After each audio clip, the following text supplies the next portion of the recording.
Recent గా విన్నానండి 75 lakhs package అంట ఒక స్టూడెంట్. మన హైదరాబాద్లో కొత్తగా లాంచ్ చేశారు యాపిల్ కంపెనీ, అందులో 75 lakhs సెలెక్ట్ అయ్యాడు. అసలు కొత్త కొత్త కాన్సెప్ట్స్ ని పిల్లలకి ఎంత బెనిఫిట్ వచ్చేలాగా కేఎల్యూ వాళ్ళు డిజైన్ చేస్తారంటే, అందులో భాగంగా ఇండస్ట్రీ అండ్ క్యాంపస్ ఈ ప్రోగ్రామ్ గురించి చెప్పండి సార్. క్యాంపస్కి ఇండస్ట్రీ తేవడం అంటే అంత ఈజీ కూడా కాదు. క్యాంపస్ మీద పిల్లల మీద ఎంత నమ్మకం లేకపోతే ఒక ఇండస్ట్రీ కదిలి వస్తుంది.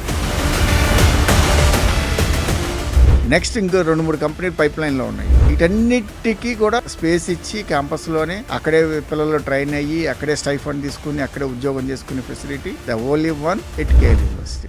ఇండస్ట్రీ మీ దాంట్లో పెట్టడానికి ఆ ఇన్ఫ్రాస్ట్రక్చర్ అంబియన్స్ గురించి కూడా ఆలోచిస్తారు కదా. మీరు చూసారు క్యాంపస్ 100% అద్భుతం. అసలు ఆ క్యాంపస్ చూసి ఇంప్రెస్ కాని వాళ్ళు ఎవరు ఉంటారు కదా. Buddy in the world. అదొక రకమైన అందమైన వాతావరణం.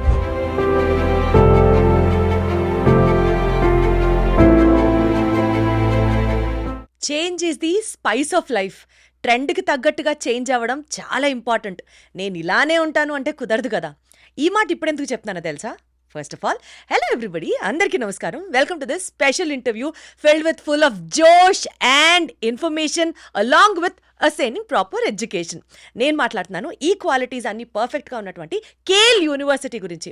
ఎందుకంటున్నానంటే బేసికల్గా ఎక్కడో ఐఐటి క్యాంపస్లోనో ఎన్ఐటి క్యాంపస్లోనో we've been hearing about this. అదేంటంటే ఐఐటికి సంబంధించి అంటే ఐటీ ఇండస్ట్రీస్ అన్ని క్యాంపస్ల్లోకి వచ్చి స్టూడెంట్స్కి ఎంతో కొంత బెనిఫిట్ అందించేలా చేయడం అన్నది. కానీ ఫర్ ద ఫస్ట్ టైం ఈ కాన్సెప్ట్ని కేఎల్ యూనివర్సిటీ వాళ్ళు ఇంప్లిమెంట్ చేస్తున్నారు, which is coined as industry in campus. ఈ ప్రోగ్రామ్ గురించి డీటెయిల్గా మాట్లాడడానికి మనతో పాటు KL university director of admissions J Srinivasa Rao గారు ఉన్నారు. ఆయనతో కనెక్ట్ అవుదాం. జె సార్ గారు నమస్తే. నమస్కారం అండి. ఎలా ఉన్నారు? Fine, thank you madam. అసలు కొత్త కొత్త కాన్సెప్ట్స్ని పిల్లలకి ఎంత బెనిఫిట్ వచ్చేలాగా కేఎల్యూ వాళ్ళు డిజైన్ చేస్తారంటే 1, 2, 3 చెప్పుకుంటూ వెళ్తే ఆ list never ending. We have been doing many projects. అందులో భాగంగా ఇండస్ట్రీ అండ్ క్యాంపస్ ఈ ప్రోగ్రామ్ గురించి చెప్పండి sir. This is the first time in మన ఈ ఎడ్యుకేషన్ రంగంలో ఒక పెను మార్పు అని చెప్పొచ్చు. అంటే కేఎల్ యూనివర్సిటీ ఒక సంచలనం చేసిందని చెప్పుకోవచ్చు. ఎందుకంటే ఇండస్ట్రీస్ రావటం, స్టూడెంట్స్ని సెలెక్ట్ చేసుకోవటం, ఇంటర్న్షిప్ పంపించడం, జాబ్ ఇవ్వటం అనేది ఇప్పుడు వరకు ఉన్న ట్రెండ్. బట్ ఈ ట్రెండ్ మా కోనేరు సత్యనారాయణ గారు ఛాన్సలర్ గారు తీసుకున్న ఒక మంచి డెసిషన్ ఏంటంటే ఇండస్ట్రీని క్యాంపస్ తీసుకురావటం. ఇది చాలా వినూత్నమైన మార్పు, విద్యారంగంలో పెను మార్పు అంటారు ఒక రకంగా చెప్పాలంటే. దీన్ని క్యాంపస్కి ఇండస్ట్రీ తేవడం అంటే అంత ఈజీ కూడా కాదు. ఒక ఇండస్ట్రీ వాళ్ళ యొక్క యాక్టివిటీసు క్యాంపస్లో పెట్టడం అంటే క్యాంపస్ మీద పిల్లల మీద దాని మీద ఎంత నమ్మకం లేకపోతే ఒక ఇండస్ట్రీ కదిలి వస్తుంది అనేది మేజర్ కాన్సెప్ట్ ఇక్కడ. ఒక ఐటీ ఇండస్ట్రీ ఒక విశ్వవిద్యాలయంలో వాళ్ళ యొక్క యాక్టివిటీసు వాళ్ళ యొక్క అన్నీ స్టార్ట్ చేయటం అంటే ఇది ఒక సంచలనం అని చెప్పుకోవచ్చు. ఈ యాక్టివిటీస్ని ఫస్ట్గా చేసింది మన కేఎల్ యూనివర్సిటీ. తెలుగు 2 రాష్ట్రాల్లో నెంబర్ 1గా ఉన్న యూనివర్సిటీ కేఎల్ యూనివర్సిటీ ఈ సంచలనానికి నాంది పలికింది. అంటే ఎట్లా సార్, ఇప్పుడు ఈ కంపెనీస్ అన్ని క్యాంపస్లో ఉండడం వల్ల స్టూడెంట్స్కి ఇంటర్న్షిప్ చేయడానికి పాసిబిలిటీ ఉంటుందా, లేకపోతే వాళ్ళు జాబ్ ప్లేస్మెంట్స్ కూడా ఎక్స్పెక్ట్ చేయొచ్చా? What is this totally about? జనరల్గా స్టూడెంట్స్ ఇంటర్న్షిప్కి వెళ్తారు మేడం. ప్లేస్మెంట్ 3rd ఇయర్ అయిపోయిన తర్వాత ఫైనల్ ఇయర్కి ఇంటర్న్షిప్కి వెళ్తారు. వెళ్ళిన తర్వాత అక్కడ వాళ్ళ పెర్ఫార్మెన్స్ ఎలా ఉంది, ఇంటర్న్షిప్ తర్వాత కంటిన్యూషన్ ప్లేస్మెంట్ వస్తుందా, మంచి ప్యాకేజీలో వస్తుందా లేదా తక్కువ ప్యాకేజీలో వస్తుందా, లేకపోతే వాళ్ళ పెర్ఫార్మెన్స్ వీక్గా ఉండడం వాళ్ళు వెనక్కి వచ్చేస్తున్నారు, ఇంటర్న్షిప్ చేసిన తర్వాత కంపెనీ వాళ్ళు వెనక్కి పంపిస్తున్నారు. ఇవన్నీ చాలా ఉంటాయి. ఓకే. ఇక్కడ ఈ ఇండస్ట్రీ క్యాంపస్లో పెట్టడం వల్ల బెనిఫిట్ ఏంటంటే అబ్జర్వేషన్, స్టూడెంట్స్ యొక్క యాక్టివిటీస్ని మానిటరింగ్ చేయడానికి ఎక్కువ స్కోప్ ఉంటుంది. రెగ్యులర్గా వెళ్తున్నాడా లేదా, ఇంటర్న్షిప్లో అతనికి ఏదైనా ప్రాబ్లమ్స్ వస్తున్నాయా, ఏదన్నా పెర్ఫార్మెన్స్లో వీక్గా ఉన్నాడా, లేదా ఏదన్నా టెక్నాలజీలో ఇంకా స్ట్రాంగ్ అవ్వాలా, ఎన్ని కావాలంటే క్యాంపస్లోనే ఫ్యాకల్టీ ఉంటారు, క్యాంపస్లోనే ఇండస్ట్రీ ఉంటుంది, క్యాంపస్లోనే అన్నీ ఉంటాయి, ఫెసిలిటీస్ ఉంటాయి. అక్కడే ట్రైన్ అవ్వచ్చు. ఇంకేదైనా ట్రైనింగ్ కావాలంటే అక్కడే బెనిఫిట్, ఇంకేదైనా కావాలని అక్కడే చేసుకొని అక్కడే సస్టైన్ అవ్వడానికి ఎక్కువ స్కోప్ ఉంటుంది. ఒక ఇండస్ట్రీ క్యాంపస్లో యాక్టివిటీస్ స్టార్ట్ చేయటం అంటే స్టూడెంట్స్ యొక్క 3 సంవత్సరాలు అయిపోయిన తర్వాత 4th ఇయర్‌కి వస్తారు. ఆ ఇంటర్న్‌షిప్ కంటిన్యూయస్‌గా 1 ఇయర్ చేసుకుంటాడు. 1 ఇయర్ తర్వాత క్యాంపస్‌లోనే జాబ్ చేసుకుంటాడు. ఓకే. క్యాంపస్‌లోనే ఇండస్ట్రీలో జాబ్ చేస్తాడు. Not in campus. అంటే క్యాంపస్‌లో ఉన్న ఐటీ ఇండస్ట్రీలో జాబ్ చేస్తాడు. అంటే ఆ ఫెసిలిటీని ఇంతవరకు ఎవరు ఇవ్వలేదు. అంటే ఒక ఇండస్ట్రీని క్యాంపస్‌లో పెట్టి, క్యాంపస్‌లోనే వాళ్ళకి జాబ్ ఇచ్చి, వాళ్ళకి ట్రైనింగ్ ఇచ్చి, స్టైఫండ్ ఇచ్చి, ఇయన్నీ చేయటం అనేది ఒక కొత్త శకం అనేది నేను చెప్పొచ్చు. ప్రాక్టికల్‌గా పాసిబులా సార్? మీరు చెప్పేది వినడానికి చాలా బ్యూటిఫుల్‌గా అనిపిస్తోంది. బట్ ప్రాక్టికల్‌గా పాసిబులా? మీరంత కాన్ఫిడెంట్‌గా ఉన్నారా కేఎల్ యూనివర్సిటీ తరఫున? ప్రాక్టికల్‌గా పాసిబిలిటీ అవునా కాదనేది మీరు ఒకసారి క్యాంపస్ విజిట్ చేయండి. అక్కడ దాదాపు 1,00,000 square feet, 1,00,000 square feet area మేము ఇండస్ట్రీకి ఇచ్చాం. వండర్ఫుల్. అంటే 1,00,000 స్క్వేర్ ఫీట్ మనం ఇండస్ట్రీకి కేటాయించడం అంటే అంత పెద్ద క్యాంపస్లో అంత ఈజీ కాదు. మరి వాళ్ళకి మేము ఇచ్చాము అంటే వాళ్ళ యాక్టివిటీస్కి, వాళ్ళ రెగ్యులర్ యాక్టివిటీస్కి అవన్నీ చేయడానికి వాళ్ళకి ఆ స్పేస్ ఇచ్చేసాం. సో ఇది ఇంకా పెరుగుతుంది. ఇప్పుడు 1,00,000 ఇచ్చాము. ఇప్పుడు ఈ ఫిన్టెక్ అనేది రీసెంట్గా యాక్టివిటీ స్టార్ట్ చేసింది. ఓకే. నెక్స్ట్ ఇంకో 2-3 కంపెనీలు పైప్లైన్లో ఉన్నాయి. ఆ 2 కూడా వస్తాయి. దీని తర్వాత ఫర్దర్గా వచ్చే కంపెనీస్ వీటన్నిటికీ కూడా మనం స్పేస్ ఇచ్చి క్యాంపస్లోనే అక్కడే పిల్లలు ట్రైన్ అయ్యి అక్కడే స్టైఫండ్ తీసుకుని అక్కడే ఉద్యోగం చేసుకునే facility the only one at KL university. అద్భుతం. సో బేసికల్‌గా ఈ ప్రోగ్రామ్‌లో స్టూడెంట్స్ ఎప్పటి నుంచి ఎంటర్ అవుతారు సార్? థర్డ్ ఇయర్ అయిపోయిన వెంటనే జనరల్గా మనకి థర్డ్ ఇయర్ అయిపోయిన తర్వాత ఇంటర్న్షిప్కి వెళ్తారండి. ఆ ఇంటర్న్షిప్ అనేది బయట కంపెనీలకు వెళ్ళాలా, క్యాంపస్లో ఉన్న కంపెనీలకు వెళ్ళాలనేది స్టూడెంట్ చాయిస్. క్యాంపస్లో ఉన్న కంపెనీలకు వెళ్తే ఎక్కువ కాన్సన్ట్రేషన్, ఫోకస్ స్టూడెంట్ మీద ఉంటుంది, ఖచ్చితంగా ఉంటుంది. జాబు నిలబడుతుంది. అంటే ఏదైతే కంపెనీలో ఉన్నాడో ఆ company internship further job continuation ఉంటుంది. మరి ఆ జాబ్లో కంటిన్యూ అవ్వచ్చు. ఒకవేళ వద్దు అనుకుంటే ఇంటర్న్షిప్ తర్వాత వద్దు అనుకుంటే బయటికి వెళ్ళిపోవచ్చు. జనరల్గా ఇంటర్న్షిప్ తర్వాత బయట కంపెనీకి వెళ్ళి జాయిన్ అయ్యాడు అనుకోండి, అంత కొత్తగా ఉంటుంది. అక్కడ కొంత ఆ కంపెనీ రూల్స్ అండ్ రెగ్యులేషన్స్ ఉంటాయి. మన దగ్గరే కాబట్టి ఆ ప్రాబ్లమ్స్ ఉండవు. స్టూడెంట్ చాయిస్ ఎట్లా కావాలంటే అట్లాగా వెళ్ళిపోవచ్చు. సో ఇంటర్న్షిప్ వరకే స్టైఫండ్ తీసుకొని వెళ్ళిపోవచ్చు. ఇంకేదైనా కొత్త ఆఫర్, మంచి ఆఫర్ వస్తే వెళ్ళిపోవచ్చు. లేదు వాడు ఇక్కడే నాకు విజయవాడలోనే లేకపోతే హైదరాబాద్ మన క్యాంపస్లోనే చేసుకోవాలనుకుంటే మన దగ్గరే చేసుకోవచ్చు. సో అసలు కంప్లీట్లీ స్టూడెంట్ ఫ్రెండ్లీ, అర్థమవుతుంది. So to be very honest, suppose ఇప్పుడు మన కాలేజ్ క్యాంపస్లోనే ఇంటర్న్షిప్ చేస్తున్నారు, దాని తర్వాత ప్లేస్మెంట్ వేరే కంపెనీకి వెళ్ళాలి అని అనుకుంటాడు, రావచ్చు బెటర్ ఆప్షన్. సో అలాంటప్పుడు అనుమతిస్తారా ఆ స్టూడెంట్కి? లేదా ఇంటర్న్షిప్ ఇక్కడే చేశారు కాబట్టి ఇక్కడే ఉండాలి అని అట్లా రూల్స్ ఏమన్నా పెడతారా? 100% స్టూడెంట్కి ఆ ఫ్లెక్సిబిలిటీ ఉంటుంది. అదే క్యాంపస్ అండ్ ఇండస్ట్రీస్ అంటే ఒక మెయిన్ కాన్సెప్ట్. అంటే మన దగ్గరికే ఇండస్ట్రీ వచ్చినప్పుడు దాని యొక్క మ్యాక్సిమం స్టూడెంట్స్ ఫెసిలిటీస్ని ఉపయోగించుకుంటారు. ఉపయోగించుకొని మ్యాక్సిమమ్ స్టూడెంట్స్ యొక్క నాలెడ్జ్ని, స్కిల్లింగ్ని పెంచుకోవడానికి ఉపయోగపడుతుంది. ఉంటాడా, నెక్స్ట్ లెవెల్కి వెళ్తాడనేది స్టూడెంట్ చాయిస్. ఎక్కడ రిస్ట్రిక్షన్ ఉండదు. అక్కడ ఉండాలన్న స్పేస్ ప్రాబ్లం ఉంటుంది. ఇప్పుడు ఫర్ సపోజ్ ఈ సంవత్సరం 300 మందికి కంపెనీ ఆఫర్ ఇచ్చిందండి. 300 మంది లోపలే ఉంటాము అన్నారనుకోండి, నెక్స్ట్ ఇయర్ మళ్ళీ ఒక 400 మంది ఉంటారన్నారనుకోండి, అంత స్పేస్ ఉండదు కదా. సో ఎంతమంది అయితే ఉండగలరు, ఇక్కడే మాకు కావాలి, క్యాంపస్లోనే ఉన్న ఇండస్ట్రీలో చేయాలనుకున్న వాళ్ళకి ఇక్కడ ప్రయారిటీ ఇస్తాం. లేదు మాకు ఎక్కడైనా పర్లేదు, చెన్నై, బెంగళూరు, హైదరాబాద్, పూణే, ఈ కంపెనీకి ఎక్కడైతే ఆఫీసులు ఉన్నాయి అక్కడికి వెళ్తారంటే అక్కడ పంపించేస్తాం. అసలు కంప్లీట్లీ వేరే company, out of the internship చేసిన కంపెనీ కాకుండా అది కూడా ఆప్షన్ ఉందా? అది కూడా వెళ్ళిపోవచ్చు. ఆ ప్రాబ్లం లేదు. నాకు ఇది లేదండి, నాకు ఇక్కడ ఇంట్రెస్ట్ లేదండి. ఫర్ ఎగ్జాంపుల్ మా క్యాంపస్లో ఉన్న కంపెనీ 10 లక్షల ప్యాకేజ్ ఇచ్చింది, వాడు 15 లక్షల ప్యాకేజ్ వచ్చింది. లేదు వాడు ఈ కంపెనీ ఇంట్రెస్ట్ లేదు, వెళ్ళిపోవచ్చు. ఏ బాండింగ్ ఉండదు, ఏ బాండ్ ఉండదు, బాండ్ బ్రేకింగ్లో ఉండవు, ఏముండవు. నోటీస్ ఇచ్చేసి వెళ్ళిపోవచ్చు. 1 మంత్ నోటీస్ ఇచ్చేసి అది స్టూడెంట్కి హెల్ప్ అవుతుంది జెన్యూన్ గా అని అనుకుంటే అసలు 100% ఆపే ప్రసక్తే ఉండదు ఫ్రమ్ యూనివర్సిటీ. ఎందుకంటే అక్కడ స్పేస్ లిమిటెడ్ కదండి. వీడు వెళ్ళిపోవడానికి ఇంకోటి కొత్తవాడు వస్తాడు. మీకు కాన్ఫిడెంట్ గా ఉన్నారు. వీడు వెళ్ళిపోయాడు ఇంకోటి రెడీగా క్యూ లైన్లో ఉంటారు కదా, వీడు వెళ్ళిపోతే ఇంకోటి ఆక్యుపై చేయడానికి రెడీగా ఉంటాడు. సో వచ్చిన వాళ్ళని వెళ్ళిపోతానంటే పంపిస్తారు, మళ్ళీ కొత్తవాడు వస్తాడు, వాడికి అవసరమైతే ఉంటాడు. అట్లాగా అయితే ఏ ఇండస్ట్రీస్ ఇప్పటి వరకు కేఎల్యూతో క్యాంపస్లో ఇండస్ట్రీని సెటప్ చేయడానికి ముందుకొచ్చాయండి? అండ్ వాళ్ళకి మీరు ఎలాంటి బెనిఫిట్స్ ఆఫర్ చేస్తున్నారు?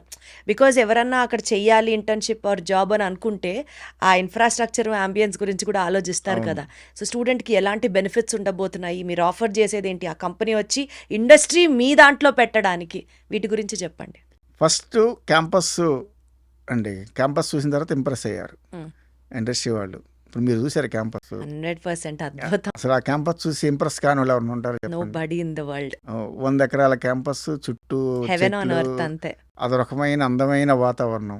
అబ్సల్యూట్లీ క్లీన్, మరి హైజెనిక్, ఒక ప్లెజెంట్. ఇండస్ట్రీకి కావాల్సిన ముఖ్యమైన వాటిల్లో ఆ ఎన్విరాన్మెంట్, ఆ ఎన్విరాన్మెంట్, ఆ సెటప్ ఎక్సలెంట్ అనిపించింది వాళ్ళకి. ఇంత మంచి ఎన్విరాన్మెంట్లో మన ఇండస్ట్రీకి వాళ్ళు పర్మిషన్ ఇస్తానంటే ఇంతకంటే కావాల్సినవి అనుకున్నారు.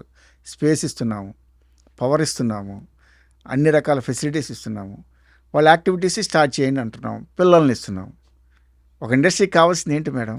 స్పేసు, పిల్లలు, కావాల్సిన ఇన్ఫ్రాస్ట్రక్చరు. స్కిల్డ్ వర్కర్స్ అని అనుకుంటారు, అది ఎటు మీరు విద్య రూపంలో పిల్లలకి బయటికి అందిస్తూనే వెళ్ళే ఉంటారు. పిల్లల్ని తీసుకొచ్చి వాళ్ళకే ఇస్తున్నాం. Correct. మీ ఇష్టం, మీరు ఎలా ట్రైన్ చేసుకుంటారో ట్రైన్ చేసుకోండి, ఎలా మా support ఉపయోగించుకోవాలో ఉంటుంది. ఉపయోగించుకొని మేము 100% సపోర్ట్ చేస్తాము. రైట్. మా పిల్లలు మాత్రం మంచి ప్యాకేజీలు ఇవ్వండి. ఇండస్ట్రీ కావాల్సింది అదే కాబట్టి అన్ని రకాలుగా వాళ్ళ బెనిఫిట్ కనిపించింది ఇక్కడ. సో మన ఎక్కడెక్కడ 10 చోట్లకి వెళ్తే 100 మంది పిల్లలు దొరుకుతారు. అదే 100 మంది పిల్లలు ఇక్కడే పొందితే, సో అంతకంటే మించి వాళ్ళకి ఇంకేముంది అంటే, వాళ్ళకి యొక్క కాస్ట్, రెవెన్యూ అంతా కూడా మనం తగ్గిస్తున్నాం. బయటికి వెళ్ళి 10 యూనివర్సిటీలకో 10 చోట్లకి వెళ్ళి డ్రైవ్లు పెట్టి పిల్లల్ని తెచ్చుకొని వాళ్ళు ట్రైన్ చేసి ఇదంతా చేసే బదులు ఇదంతా ఒకే చోట జరుగుతుంది. సో కంపెనీకి కాస్ట్ తగ్గుతుంది, కంపెనీకి రెవెన్యూ పెరుగుతుంది, అట్ ది సేమ్ టైం క్యాంపస్కి బెనిఫిట్ అవుతుంది, పిల్లలకి ఆనందం వస్తుంది. కేల్ యూనివర్సిటీకి ఏంటి సార్ ఇక్కడ బెనిఫిట్ ఒకటి చెప్పండి. చదువు నేర్పించి పిల్లల్ని మంచి ప్యాకేజ్తో సెటిల్ చేయిస్తే అక్కడితో ఏ యూనివర్సిటీ బాధ్యత అయినా అయిపోతుంది. కానీ యూనివర్సిటీ వెళ్ళి ఇండస్ట్రీ వాళ్ళతో మాట్లాడడం, మళ్ళీ పిల్లలకి అక్కడ ఇంటర్న్షిప్, ప్లేస్మెంట్ ఇప్పించడం, ఇదంతా ఎక్స్ట్రా రెస్పాన్సిబిలిటీ కాదా సార్? ఎందుకు తీసుకుంది కేఎల్యూ ఇది? సాటిస్ఫాక్షన్ అండి, జాబ్ సాటిస్ఫాక్షన్ అంటారు, తెలుసు కదా మీకు. మీకు అన్నీ ఉంటాయి, మీకు జాబ్ బాగుంటుంది, ప్యాకేజీ బాగుంది, అన్నీ ఉంటాయి. సాటిస్ఫాక్షన్ లేదనుకోండి, పని చేయగలరా మీరు? ఆ సంస్థలో పనిచేయలేరు. ఇక్కడ కూడా కేల్ కూడా సాటిస్ఫాక్షన్ లెవెల్ అంటే, మన ఒక స్టూడెంట్ని తీసుకొచ్చిన తర్వాత ఏ లెవెల్ వరకు మనం తీసుకెళ్ళగలుగుతున్నాము, ఏ లెవెల్ వరకు అవకాశాలు ఉన్నాయి, అంతవరకు మనం తీసుకెళ్ళగలిగితే ఆ సాటిస్ఫాక్షన్ లెవెల్ వేరు. ఎస్, ఆ సాటిస్ఫాక్షన్ లెవెల్ కోసం మేము ఎక్కడి దాకా వెళ్తాం. అద్భుతం అద్భుతం. యూజువల్గా కేఎల్ యూనివర్సిటీ అంటే it is noted for engineering, but apart from that మనకి డిగ్రీ కోర్సెస్ ఉన్నాయి, అండ్ పీజీ కోర్సెస్ ఉన్నాయి, లా కోర్సెస్ ఉన్నాయి. సో అవునండి. ఇప్పుడు ఈ industry on campus only for engineering స్టూడెంట్స్కి అప్లికబుల్ అంటే ఏ స్ట్రీమ్ స్టూడెంట్స్ అయినా అప్లై చేయొచ్చా? This is not meant for engineering. ఒక ఇంజనీరింగే కాదు ఇది, బీబీఏ ఉంది. బీబీఏ పిల్లలు టెక్నికల్ సైడ్ రావచ్చు. మా బీబీఏ పిల్లలు ఇన్ఫోసిస్లో జాబ్ చేస్తున్నారు, అంటే టెక్నికల్గా పనిచేస్తున్నారు. అదే టెక్నికల్ కంపెనీ మా క్యాంపస్లో ఉంటే బీబీఏ పిల్లలు వెళ్తారు, బీసీఏ పిల్లలు వెళ్తారు, బీకామ్ ఏసీసీఏ పిల్లలు వెళ్తారు, యానిమేషన్ గేమింగ్ పిల్లలు వెళ్తారు. బా, ఎవరైనా వెళ్ళొచ్చండి. This is not only meant for engineering. ఒక ఇండస్ట్రీ క్యాంపస్లో పెట్టాము అంటే నెక్స్ట్ వచ్చే ఇండస్ట్రీ ఇది ఇంజనీరింగ్ వాళ్ళకి పనికి వస్తే, ఇది మిగతా ప్రోగ్రామ్స్కి పనికి వచ్చింది అనుకుంటే, అలాంటి ఇండస్ట్రీస్ని తీసుకొచ్చి పెట్టడమే కేఎల్ యొక్క లక్ష్యం. అంతేగాని ఒకే టైపు ఇండస్ట్రీస్ తీసుకొచ్చి పెట్టడం అనేది కాన్సెప్ట్ కాదు. అన్ని రకాల పిల్లలకి ఉపయోగపడే విధంగా అన్ని రకాల ఇండస్ట్రీస్ని క్యాంపస్లో తీసుకొస్తాం. అంటే మళ్ళీ వాళ్ళకి ప్లేస్మెంట్ బాధ్యత కూడా మీరే తీసేసుకున్నారు. క్యాంపస్లోనే ఇన్ని ఎక్స్ట్రా అడ్వాంటేజెస్ ఇస్తున్నారు కాబట్టి మళ్ళీ ఫీజు యాన్యువల్గా పెరిగే అవకాశాలు ఉన్నాయా? లేదండి, there is no additional fee charges from any student. అలాంటిది ఏం లేదు. Whatever the fee structure is there right now, the fee స్ట్రక్చర్తోనే వాళ్ళు ఈ ఫెసిలిటీస్ అన్నీ కూడా పొందవచ్చు. ఎడిషనల్గా ఏముండదు. ఇంక వాడికి ఎడిషనల్గా డబ్బులు ఇస్తున్నారు. అదే కదా, ఎగ్జాక్ట్లీ. స్టైఫండ్ మినిమం 10,000 అండి. ఇంటర్న్షిప్ చేస్తున్న స్టూడెంట్స్కి స్టైఫండ్ తక్కువలో ఇస్తున్నారు. తక్కువ 10,000, ఎక్కువ ఎంత అంటే లిమిట్ వాడి చాయిస్, అంటే వాడి యొక్క తన స్కిల్ని క్యాలిబర్, బట్టి. స్కిల్ బట్టి ఉంటుంది. మినిమం అయితే 10,000 ఇస్తారు పర్ మంత్. అంటే నీవు ఒక సంవత్సరం ఫీజు వచ్చేస్తుందిగా. సో అట్లాగా అంటే స్టూడెంట్కి బెనిఫిట్ మ్యాక్సిమం ఎంతవరకు చేయగలుగుతున్నాం అంతవరకు తీసుకెళ్ళగలుగుతున్నాం. అద్భుతం. ఇండస్ట్రీ క్యాంపస్లో పెట్టడం అనేది రేర్, అసలు రేర్ కాదు, లేదు. అసలు ఇప్పటిదాకా లేదు ఈ కాన్సెప్ట్. ఎన్ఐటీలో లేదు, ఐఐటీలో లేదు, డీమ్డ్ ట్యూబ్లో ఉన్నాయి, సెంట్రల్ యూనివర్సిటీస్ ఉన్నాయి, స్టేట్ యూనివర్సిటీలు ఉన్నాయి. వీటన్నిటిలో ఎక్కడా లేని కాన్సెప్ట్ కేఎల్లో ఉంది. తీసుకొచ్చాము అంటే మరి అది స్టూడెంట్కి ఎంత బెనిఫిట్ చేయాలనుకుంటున్నాం అంత బెనిఫిట్ చేయడానికి. సో ఇప్పుడు ఇండస్ట్రీస్ క్యాంపస్లోకి వచ్చిన తర్వాత అండి, క్యాంపస్ లైఫ్ ఎలా ఉండబోతుంది? స్టూడెంట్స్ ఆ క్యాంపస్లో అదే కంపెనీలో ఇంటర్న్షిప్ చేయాలనుకున్నా, ప్లేస్మెంట్ పొందాలనుకున్నా, వాళ్ళు ఏమన్నా మళ్ళీ ప్రత్యేకమైన ఎగ్జామ్స్ అండర్గో అవ్వాలా? ఆ స్ట్రక్చర్ గురించి ఒకసారి చెప్పండి. సింపుల్గా డ్రెస్ చేంజ్ చేసుకుని వెళ్తాడండి. చదువు క్లాస్కి అయితే ఒక డ్రెస్ ఉంటుంది, ఉద్యోగం చేస్తుంటే ఆఫీస్కి అయితే ఒక డ్రెస్ ఉంటుంది, డ్రెస్ చేంజ్ చేసుకుని షిఫ్ట్ ఓవర్ లాగా మారిపోయి వెళ్తాడు అంతే. సింపుల్. అంతలాగా తీసుకొస్తాం. ఇప్పటి వరకు ఏమేమి ఇండస్ట్రీస్ వచ్చాయి సార్? ఈ ఫిన్టెక్ వచ్చింది మేడం, చాలా పెద్ద కంపెనీ అది, సాఫ్ట్వేర్ కంపెనీ. వాళ్ళు యాక్టివిటీస్ కూడా స్టార్ట్ చేశారు. ఆల్రెడీ స్టూడెంట్స్ కూడా అక్కడ ట్రైన్ అవుతున్నారు. ఇప్పుడు వాళ్ళు ఇంటర్న్షిప్లో చేస్తున్నారు. నెక్స్ట్ ఫర్దర్ వాళ్ళు అదే కంపెనీలో జాబ్ చేస్తారు. వాళ్ళు ఇప్పుడు ట్రైన్ అయిన పిల్లలు ఇక్కడే క్యాంపస్ ఇండస్ట్రీలో ఉంటారా, బయటికి వెళ్తారా అనేది వాళ్ళ చాయిస్.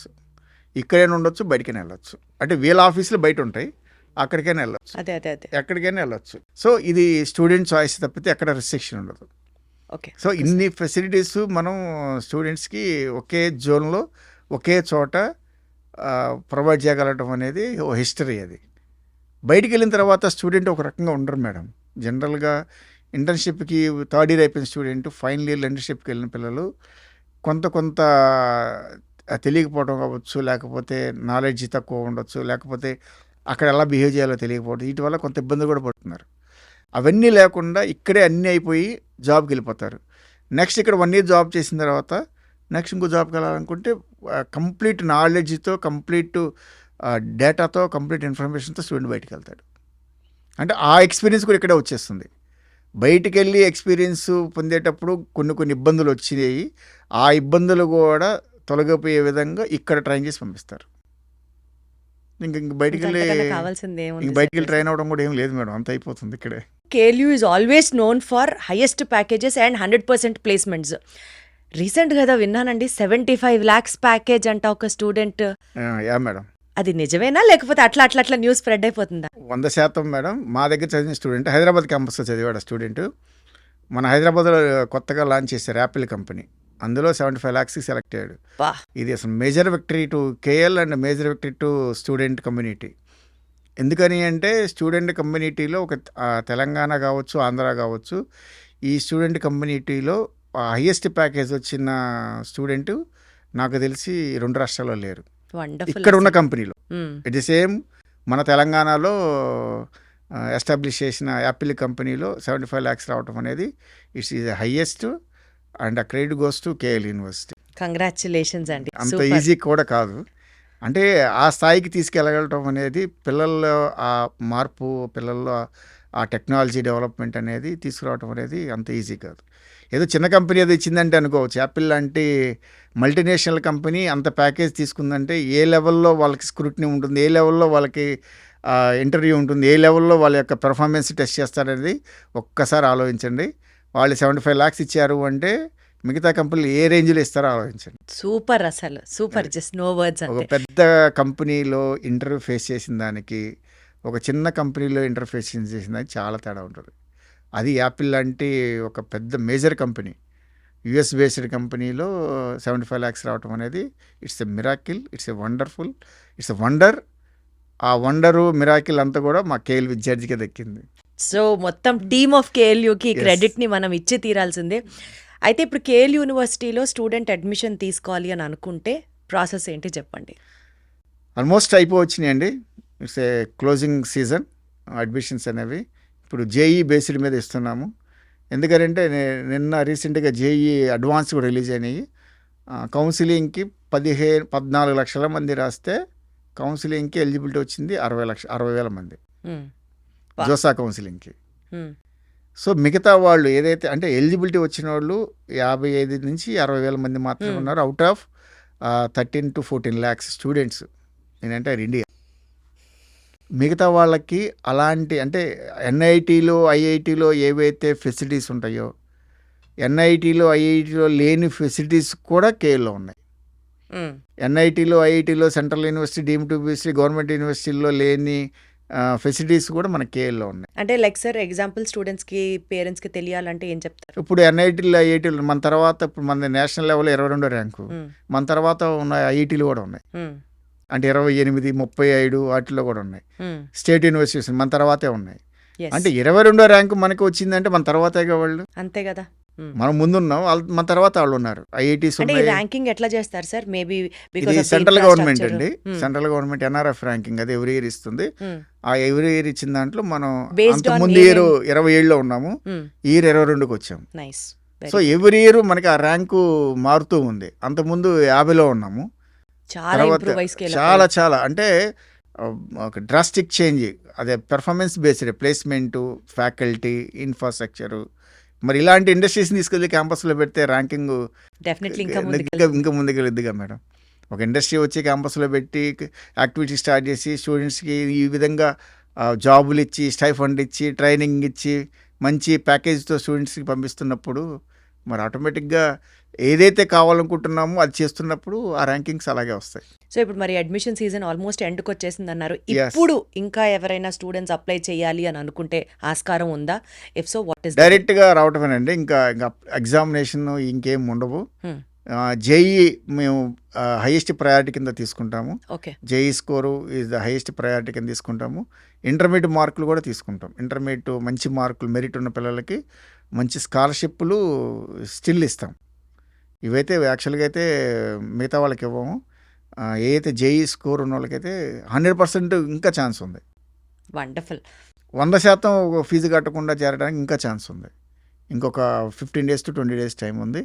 ఈ 15-20 days ఎవరైతే ఆ జేఈలో వస్తుంది, మనకు జేఈలో మంచి స్కోర్ ఉండి మనకు వస్తుంది అనుకున్న వాళ్ళు, రాని వాళ్ళు ఎవరైనా ఉంటే కనుక బెటర్ టు కాంటాక్ట్ us. ఎప్పటికి లాస్ట్ డేట్ సార్ అడ్మిషన్స్కి? అండ్ నెక్స్ట్ అకాడమిక్ ఇయర్ ఎప్పటి నుంచి స్టార్ట్ అయిపోతాయి? క్లాసెస్ ఎప్పటి నుంచి క్లాసెస్ జూలై 1st week నుంచి స్టార్ట్ అయిపోతుంది. ఓకే. అంటే జూలై 1st week నుంచి రెగ్యులర్ క్లాసెస్ స్టార్ట్ అయిపోతాయి. అంటే దానికంటే ముందు రెగ్యులర్ క్లాసెస్ ఉంటాయి. ఇవన్నీ కూడా జూలై 1st నుంచి స్టార్ట్ అయిపోతాయి. సో బిఫోర్ దట్ అప్లై చేసుకుంటే అప్లై కాదు, డైరెక్ట్ వాకిన్నే. వాకిన్నే అంతే. ఇంకా అసలు అప్లికేషన్స్ కి కూడా టైం అయిపోయింది. No applications available. Okay. So మీకు Direct ఇంటర్మీడియట్ మంచి స్కోర్ వచ్చి, జేఈ మంచి స్కోర్ వచ్చుంటే డెఫినెట్గా కేఎల్ యూనివర్సిటీని డైరెక్ట్గా వాకిన్ అయ్యి అప్రోచ్ అవ్వడం ఒక్కటే is the option which is right now available. అంతే. Yes walk in only available. ఇంత కాన్ఫిడెంట్గా చెప్తున్నారు అడ్మిషన్స్ గురించి. సో బేసికల్గా మనం ఒక యూనివర్సిటీలో సెలెక్ట్ చేసుకోవాల్సిన పాయింట్, టెక్నికల్ ఎడ్యుకేషన్ ఇవ్వగలదా స్టూడెంట్కి, స్టూడెంట్లో ఉన్న స్కిల్ సెట్ని పెంచగలదా, ఇంటర్న్షిప్ చేయించగలదా, అండ్ ఫైనలీ ప్లేస్మెంట్ అందించగలదా. ఈ 4 pointsకి one stop destination is absolutely KLU. ఇప్పుడు ఇండస్ట్రీ ఇన్ ది క్యాంపస్ ఈ కొత్త కాన్సెప్ట్తో కూడా స్టూడెంట్ జర్నీని ఇంకాస్త ఈజీ చేసి ఇంటర్న్షిప్ చేయిస్తూ ప్లేస్మెంట్ కూడా అదే క్యాంపస్ నుంచి. నిన్నటిదాకా కాలేజ్ యూనిఫామ్ వేసుకెళ్ళిన స్టూడెంట్ రేపటి నుంచి ఒక ఆఫీస్ ఎంప్లాయీ లాగా ఒక కార్పొరేట్ డ్రెస్ వేసుకొని ఇండస్ట్రీకి వెళ్తాడు. Such a wonderful transition which can happen. 2 Telugu స్టేట్స్లో it is happening only in KL University and the whole credit goes to it. So last phase of అడ్మిషన్స్లో ఉన్నారు. మీరు కనుక కేఎల్ యూనివర్సిటీలో జాయిన్ అవ్వాలి అని అనుకుంటే ఇందాక డిస్కస్ చేసినట్లుగా only walk ins is the left option and alternative. Thank you so much JSR గారు, imparting so much of knowledge to the students. Wonderful talking to you. Thank you.